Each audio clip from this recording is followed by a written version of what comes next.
Hey everyone, what's going on? Jeff here from Films at Home, and today we are doing a 4K review of Spider-Man No Way Home. So I do apologize for the sort of late review on this, but I didn't have a chance to check it out on 4K, and Sony got it to me a couple days after release date. So I was finally able to check it out this weekend with a bit of an extended weekend and the holiday break. Happy Easter to everyone out there who celebrates that.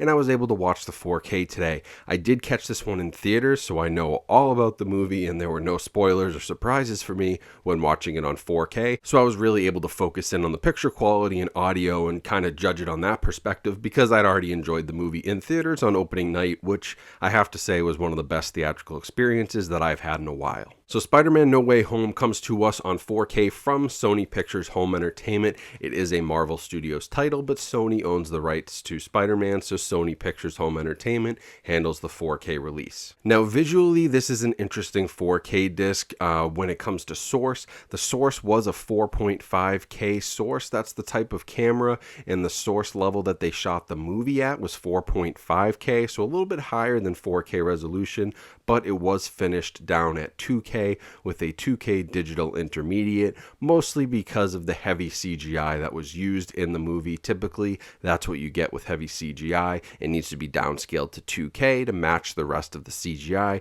which is typically sampled at 2K. So you can see that the 4K disc provides you with maybe a tiny little bit extra in detail because the shots that aren't CGI are pretty high res. They are higher than 4K. We have a good source. You see a tiny little difference between Blu-ray and 4K. Actually had the chance to watch both versions. I watched it on Blu-ray and on 4K because I've watched it twice now. And I have to say, I mean, it's 99% the same experience when it comes to, you know, how it actually looks, the detail, the quality, the sharpness, everything like that. I mean, it's pretty close. 4K gives it a slight edge, but it's really not going to be noticeable to most people. I watched it on a 75-inch 4K TV from about 8 to 9 feet away, and I watched it on a 55-inch 1080p TV from roughly the same distance, and I have to say they were pretty identical. Now 4K does add the Dolby Vision HDR, and while I don't see it as a huge upgrade, there are some moments where it's better. I actually was pleasantly surprised by both the Blu-ray and the 4K because I thought the digital presentation in my theater was kind of dark, and I noticed, especially in some scenes in the beginning, like where they introduce Electro and Sandman, that's a pretty dark scene. I noticed in the theater I had a hard time making that out. It was much easier at my house. I don't know if that's just because of my calibration or what, but it looked better than what the digital print was in the theater. Maybe I had a crappy theater projector that day. But I noticed a few things like that, and Dolby Vision definitely helped. It brings out some of the highlights in the suits, and it brings out some of the highlights like the Green Goblin, you know, definitely the red and the blue in the suits, you know, but honestly, I guess Electro, you know, the yellow and the blue, that sort of dynamic, you know, looks a little bit better. But it's not a crazy difference. Again, like you're not going to really see a major difference between Blu-ray and 4K on a movie like this, which is already so colorful. You know, it doesn't need to be restored. It's pretty much pristine as it comes. In 4K, yeah, it adds a little bit, but it is an upscale, and so no matter what you buy, Blu-ray or 4K, it's a great choice. Do you want the best experience? Buy the 4K, but if you purchase the Blu-ray and want to save a few bucks, you're also going to have a great experience at home. Now, on the audio side of things, you do get a Dolby Atmos track, and I think it's pretty solid. It does a pretty good job. It has an excellent score, too, to this movie by Michael Giacchino, I believe is how you pronounce his name. He also did the score for The Batman, the new Robert Pattinson movie. He is a great composer, and his score for this movie sounds awesome in Dolby Atmos. The rest of the movie, you know, honestly, as much action as there is at the end and the sort of bridge scene in the middle, there isn't a ton of action otherwise. It's actually fairly slow, character driven for a little bit. You have those, you know, the highlight scenes, the scene in the woods, the scene in the bridge, obviously the scene at Happy's condo, and then the, you know, the last half hour or so is full of great moments, and those are all nice highlights, but the rest of it is pretty dialogue heavy, and it's well balanced, and it sounds pretty good. Now for packaging, there's a few options. I have the standard slipcover here, which you're going to see in most stores, but there are several different options. You have a Target exclusive, which has some different artwork and some extras extras within the package. You also have a Best Buy exclusive steelbook, which has some pretty neat artwork and ties in well with the other Best Buy steelbooks from the Tom Holland trilogy so far. And then you also have a Walmart exclusive slipcover with some pretty cool artwork that I think might actually be my favorite. That's sort of the one I wish I had, but I take what I get from Sony. I don't complain about that. But the Walmart one is really cool. That probably would have been my choice of the 3 special editions out there. So the big controversy with this seems to be the lack of deleted scenes when it comes to special features. And I don't really know what the big deal is. Obviously, I would have liked to get deleted scenes on here, but there was no false advertising, and there are people online who are reporting, and I say that very loosely, reporting in articles that, there was supposed to be 100 minutes of special features, and then there were 90 minutes, and it said deleted scenes, and Sony's false advertising and all this stuff.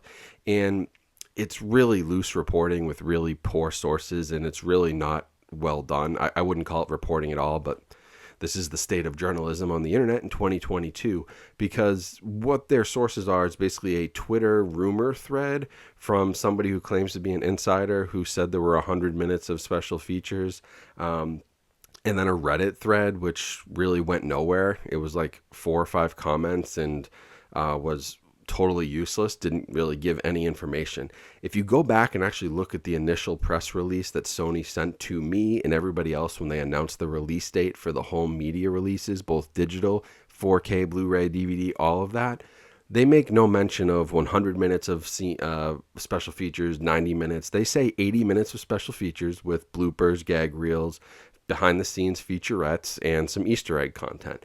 There's no mention of deleted scenes, and this goes back to early February when they announced that, which is only a few days after this tweet came out that was supposedly saying there were 100 minutes of deleted scenes. So there's been sort of like all these articles written and people asking me, why did they remove the deleted scenes?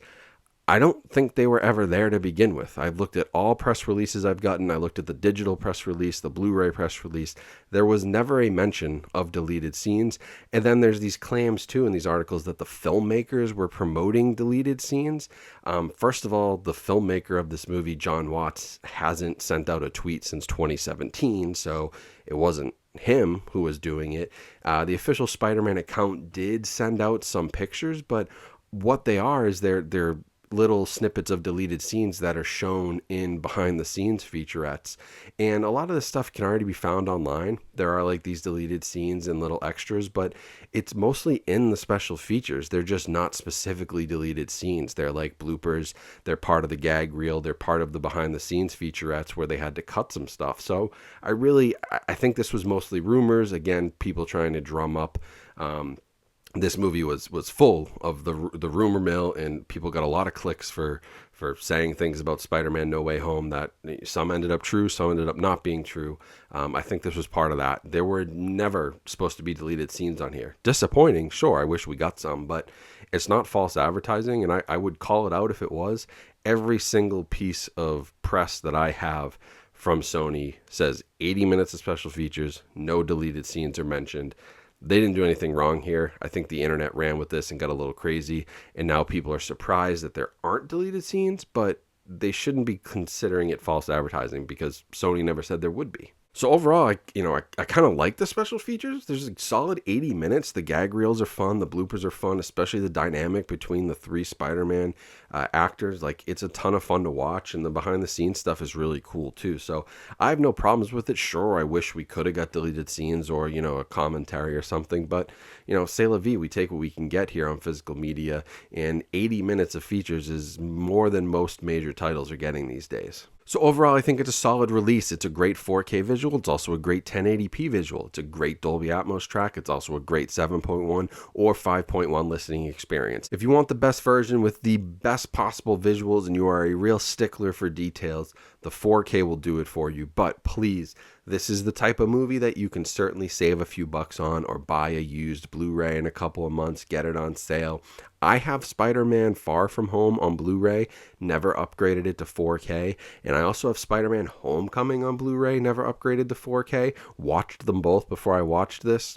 Honestly, I don't know that I ever will upgrade them to 4K because the Blu-ray already looks really good. It's just up to you on which format you want to collect. If you're a stickler and have all the 4K releases, then get 4K. If you don't, buy the Blu-ray and you'll be just fine. Pretty standard modern movie review, but typically as I review these, unless it's a true 4K source, this is typically the case. If it's a 2K upscale, you're going to be fine with the Blu-ray and fine with the 4K. And in this case, the HDR doesn't do enough to say, okay, you absolutely have to spend $8 more for the 4K. It just doesn't do it here. It's pretty colorful and well graded already. So I'd go either way. I love that I have the 4K and I'm excited about that, and it looked great. But I also watched the Blu-ray, and that's a great experience. So I guess what I'm saying is just buy the movie one way or another. As long as it's not DVD, you're going to have a great time. So thanks for watching this. If you do want to pick it up on 4K or Blu-ray, I will leave links down in the description to Amazon where you can pick that up. Unfortunately, I think most of the exclusives at this point are sold out and completely out of print and are going for on eBay for crazy prices. So I would just recommend the standard edition. Spend your $25, $30, get the standard release. Don't spend $100 for a steelbook. It's not worth it. Really. They'll probably go back in stock at some point too. But if you want to buy those, the Amazon links are in the description. That helps support my channel, so I appreciate it. Also, make sure you subscribe, like this video, and check out the rest of the videos on my channel as well as my new podcast. All the links are in the description, and make sure you follow me on social media. Links in the description for that as well. So thanks for watching. Hope you guys have a great rest of your day. Enjoy your Easter today, and I will talk to you all soon.